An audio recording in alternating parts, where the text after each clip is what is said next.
Israel has amassed troops on the border with Gaza in preparation for a potential ground offensive, even as it intensifies airstrikes on the besieged strip.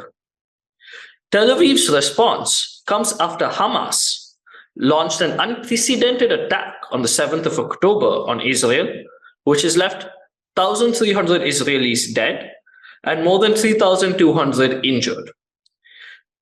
Nearly 2,400 Palestinians have also been confirmed dead since the beginning of this conflict. Joining us today is Professor Khaled Al-Hroub, the author of Hamas, A Beginner's Guide, and Hamas, Political Thought and Practice. Good evening, Professor. Good evening to you. Thank you very much for hosting me. So to get right into this, Hamas has used human shields in the past. Any ground offensive by Israel is bound to lead to numerous civilian deaths in Gaza. What is Hamas's end goal in this situation, sir? Yeah, thanks. First of all, we need maybe the premise of the question needs to be questioned because it doesn't go for granted that Hamas uses people as a human shields. There was one incident proven, I think, but all other kind of claims, they remain kind of unproven from, if you like, academically perspective that we need to examine these case per case. Now, a couple of things before we start kind of maybe anticipating the scenarios. One is, in my humble analysis, and I have been following Hamas for many years, one big question that I was really unsure of is what you have just said. What is Hamas's goal behind this massive, unprecedented attack? When I examined kind of different evidence emerging, you know, on the second day, third day, and then the fourth day, some statements by Hamas leaders, I came to this conclusion that Hamas's initial planning was to have a very limited operation by which they could kidnap maybe 1, 2, 3 soldiers, and then they go back quickly to the Gaza Strip. And then they can use these soldiers for prisoners swap, as they did before, then maybe freeing more than 5,000 Palestinian prisoners in Israeli jails. So that makes sense. In that case, they will expect retaliation, Israeli retaliation, but within then, let's say, kind of as it happened in previous wars. However, once they did the penetration in this operation and they discovered the easiness, they were stunned themselves, I guess, by the easiness of what they have achieved. That the military, the Israeli military, basically was almost absent. All these kind of fortified military stations were easily to be destroyed, hit, and then kidnapping people from there. So they got in this kind of euphoria of the moment. And I think there has been a series of ad hoc and field decisions that we can do more. Why not? And these military guys, they wanted badly to score a great, let's say, victory against the mightiest army in the Middle East, and one of the mightiest maybe worldwide. So without calculating the political consequences, I think for me this answers, you know, the question, what is next? What is the second phase? Because what they have done needs some other countries to interfere, some as big a phase as the first one, so that we can move on. But that was one phase and then vacuum behind it. Right. And this unprecedented attack, as you say, as they were stunned, and you know the number of deaths that they caused in Israel, which is supposed to be the highest since the Holocaust in a single day, has led to the Israeli Defense Forces and the state of Israel trying to push this narrative that Hamas is as bad as ISIS, the worst of which the Middle East faced in 2014 to 2016. Right. And at this moment, Hamas is designated as a terrorist organization by the EU, the US, the Western powers, Japan. But most of the Middle East countries like India do not designate Hamas as a terrorist organization. So in that sense, what do you think would be the blowback internationally? Would more countries now consider them a terrorist organization, look away from supporting them? Or, that kind of thing, would that change now for Hamas from their perspective? Yeah. Well, first of all, I think you and me, we come from the global south. And myself, I wouldn't kind of accept any designation or any lecturing on morals from the United States or Britain. They did what they did in India, and we teach, the mutiny and the more than, I think, 800,000 people, killed at the hands of the British Army. I don't kind of accept any designation from the United States. They just killed 500,000 people in Iraq in 2003. These are civilians. So look at the magnitude of things. You killed, hundreds of thousands of civilians, and then you don't have any moral ground. You don't have the high ground to lecture me and to say India, Pakistan, Hamas, or this and that. This is not to approve. This is not, doesn't mean by any way approving any atrocities undertaken by any group or country. No, that is, but we have our own, we should have our own kind of objective criteria upon which we can judge. That said, in the operation, if you remember, in the first day, the main story that kind of dominated the media, global media, first Western media, it was led by Western media, and it became the narrative, and everything kind of comes out of that narrative. What? Hamas beheaded 40 babies, Hamas raped women, Hamas killed civilians. Yeah, the New York Times, the CNN, the Guardian, the Times, the Daily Express, everywhere. And once because you are the powerful, you have the powerful media, you create the global narrative. And then, unfortunately, the rest of us, they will take the cue from that narrative. Now, after 2-3 days, there was no proof whatsoever. And yet the damage has been done. The media created the discourse and the narrative, preparing for the tanks to roll in and the jet fighters to start bombing. But when you said, okay, oh sorry, we have no proof, it was too late. It was too late. And everywhere until today, as I follow, people still buying the stories of babies and women raping and all of that. Now, based on this, my question to everyone: what are the evidence, first of all, of the numbers of Israeli civilians killed? Maybe they are all soldiers, and then you said, okay, no, only 200 soldiers killed, the rest are civilians. It is the same source. The source of the killing of the babies, raping of women was Israel. The source of this is Israel. I have doubts. This is not saying Hamas, they did it in the past. They had, suicide bombs and all of that. I am not defending, not apologizing, but I am being careful and say there is a need for more examination to say what is happening exactly. We need to see things. Now, on the other side, the civilians killed in the Gaza Strip now exceeded 3,500 as we speak, more than, I think, 810 before I came to this interview. I checked. These are they are documented by UN and human rights organization. We have their names and their faces. We don't have the same on that side. Maybe it's a proven case, but we need to wait and see. But the second part of the question, sir, now, do you see, from the global south, the chance that Hamas would start being designated as a terrorist organization or start being looked at, in a sense that they committed an act of terror on civilians, regardless of the number or this thing, that there is evidence? Right. So in that case, do you think that the countries from the global south would start looking at Hamas as a terrorist organization, thereby the larger Palestinian national movement, losing or weakening support for that? I think there is a possibility, yes, because of the thrust and the powerful discourse and narrative that has been created now surrounding Hamas. Definitely, I mean, they have ended up.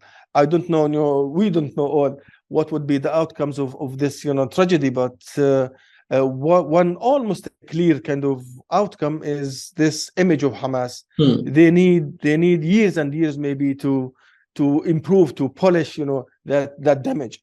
The damage has been done, and it's really a great damage on the image of Hamas. And yeah, it's very difficult one. Yes, and Hamas has been working on trying to polish its image. In 2017, it came out with this new document, this guidelines of principles, agreeing to a two-state solution, saying that this is not a religious war with the Jews, but against the state of Israel and sort of that Zionist project. Which brings me to this question then. So what is the genesis of Hamas, right? Because Hamas in 1988 was not the Hamas in 2017, and possibly not the Hamas of 2023, right? So what is the genesis of this movement? Yeah, let's start quickly with the mother organization of Hamas, which is the Palestinian Muslim Brotherhood. And that was created in Palestine mid-1940s, even before the creation of Israel. And that was kind of a Palestinian branch of the mother organization, which was created in Egypt. So the Muslim Brotherhood organization is very well known, very big. They have so many chapters in many countries. So this one was the Palestinian local branch of them. Now they focused on religious affairs, charities, social network, kind of helping the poor, and the rest of it. Thinking, that preaching religion and the Islamization of their society is the way forward. And they continue to do so even after the creation of Israel, even under the Israeli occupation in the West Bank and in the Gaza Strip in 1960s and onwards. So you have this organization only focused on this, and yet they grew big, leading to late 1980s, specifically 1987, when we had the so-called the uprising, the Palestinian uprising, the first Palestinian uprising. This is our, Indian mutiny in 1987 against the Israeli occupation. At that moment, all Palestinians, regardless of their political, ideological kind of leaning, they took part in this national effort. The Muslim Brotherhood, until that moment, they never engaged themselves in any confrontation with Israel or against Israel. Resistance was shelved to the future.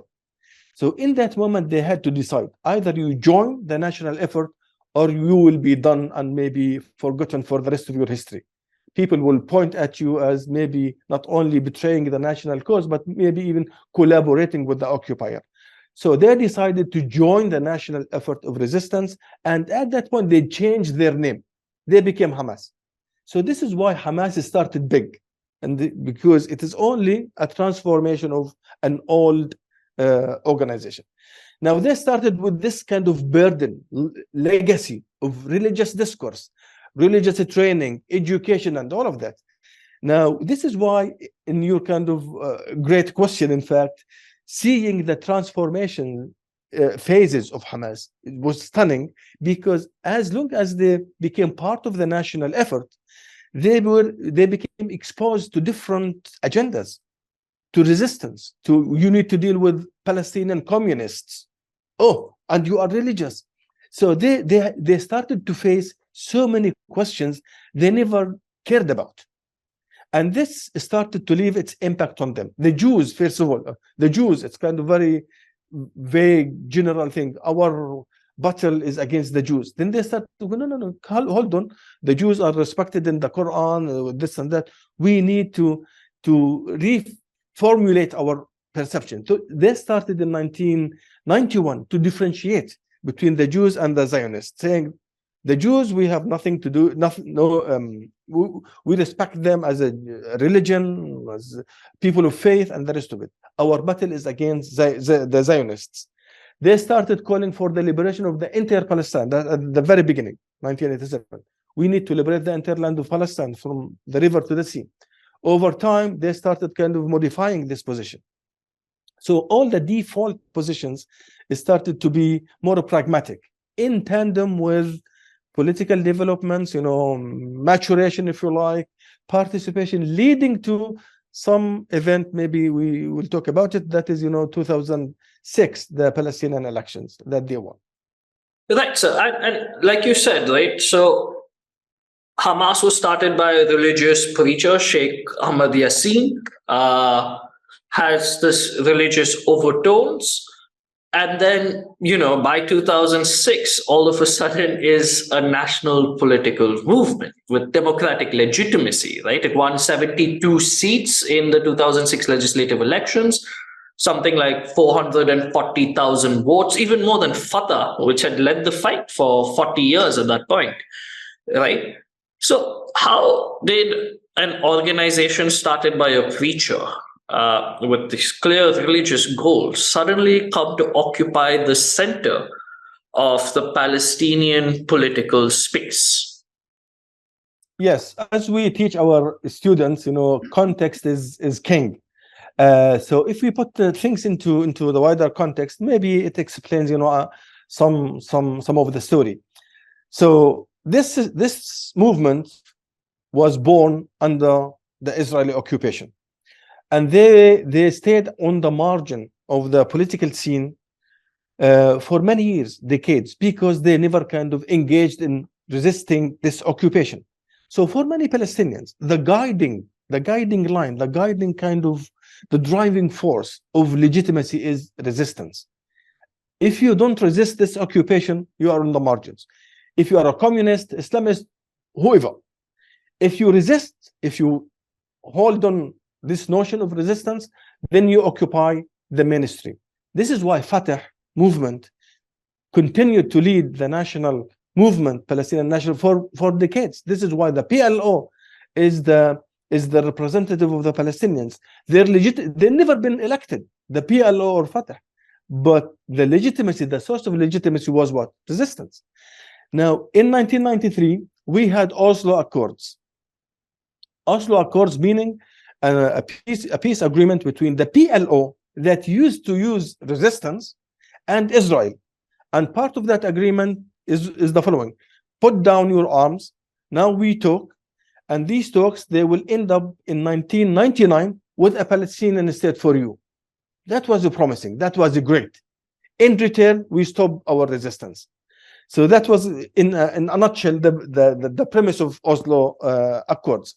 Now, this at that time, when the Palestinians have high hopes, Hamas more or less went to the margin, because okay, if a Palestinian state is happening, okay, that's it. It's not our kind of ambition to keep fighting. Anyway, this process, Oslo, failed. And since then, 1993 until now, we have 30 years, and the Palestinian state never came about. Now, the failure of Oslo Accords and the failure of the parties that were engaged in it, the PLO, Israel, and America, Hamas was cultivating, was kind of maximizing, was living on the failures of others, saying, we told you that resistance is the true strategy.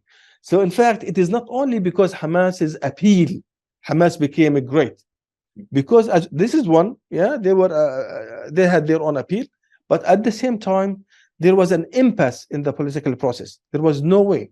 And the more we move on, the more desperation and the frustration arising within the Palestinians, at the end of the day, feeding into the support of Hamas.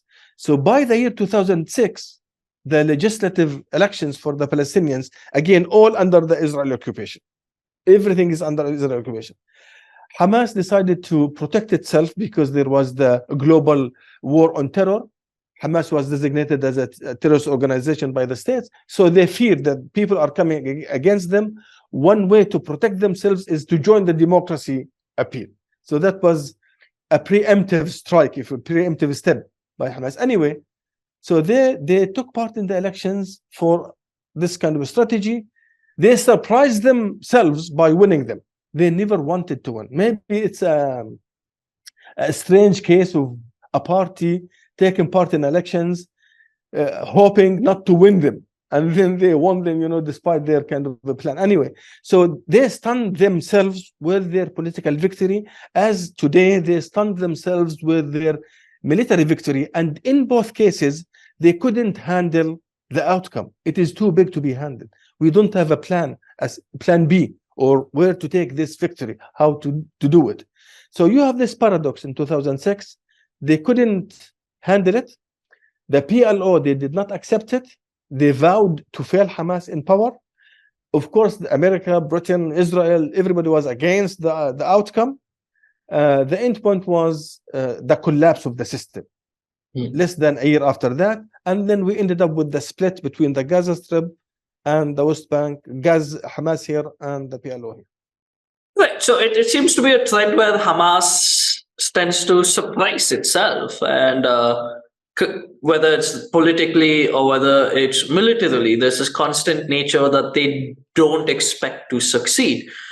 But in that sense, is that also a way of how the Palestinian movement has come to be? That since there is no hope, that an organization like Hamas is a valid outlet for the people to sort of support. And with that, in this current situation where we're saying Gaza under siege, total war, water, electricity, healthcare, everything cut off, would we see the Palestinians being angered by Hamas? Or would the situation be that this would feed in to sort of building Hamas, going forward, if any of the organizations left at the end of this conflict? Yes.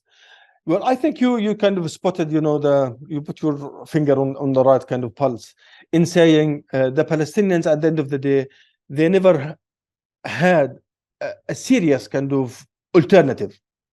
They had their high hopes pinned on Oslo Accords, and yet in those years, everything went from bad to worse. The expansion of Israeli settlements, the Jerusalem, everything, in every single aspect that they were hoping to be improved, relating to their national aspirations, went in the opposite direction. So this is why they geared up to Hamas. Now, if Hamas is, because Hamas is seen as, at least, yes, they don't have a strategy, clear-cut strategy, but at least they are still fighting. They are still saying no to the resistance. So this is why, between two brackets, even if they succeeded in destroying Hamas, my anticipation is that if they do this tomorrow, the day after tomorrow, you will have a new organization. Like when they weakened Fatah, we ended up with Hamas. If you weakened Hamas, you will end up with another new one. As long as the occupation is there, it will continue producing new forms of resistance naturally. This is kind of physics. It's not kind of rocket science. So if you have occupation, you will have resistance anyway. Again, we learned this from India and elsewhere, Vietnam, Africa. Now, if that said, this doesn't mean that the picture is very rosy, that everybody is just holding the banner of Hamas and saying, yeah, we are after you despite all destruction. Of course, you have voices, you have loud voices, criticizing Hamas for doing sometimes, decisions without consultation. Who decides, in big matters to do with war and peace? If you decide on big scale operation like this, we bear the consequences. So who says that you can do it anytime you like? This is why I think it was meant to be limited. But anyway, you have backlash in every single war on Gaza. You have voices criticizing Hamas. But on the other side, you have other voices, maybe more, saying, well, these are the sacrifices that we have to bear if we want liberation. This is the cost that we have to pay. So it's a gray area. It is not kind of a clear cut. And nobody can say, everybody in Gaza Strip now is just jubilant and happy. Of course, there's sadness and people are dying, and some of them are damning on Hamas, and they are damning on Israel, they are damning on America and everybody. But you have you have steadfastness as well, sentiment, that people saying, if we leave Gaza Strip, this means another Nakba. We keep kind of moving. So it's kind of a mixed balance sheet, I would say, at the end of the day. Right, so that was my last question, and thank you so much for taking time out.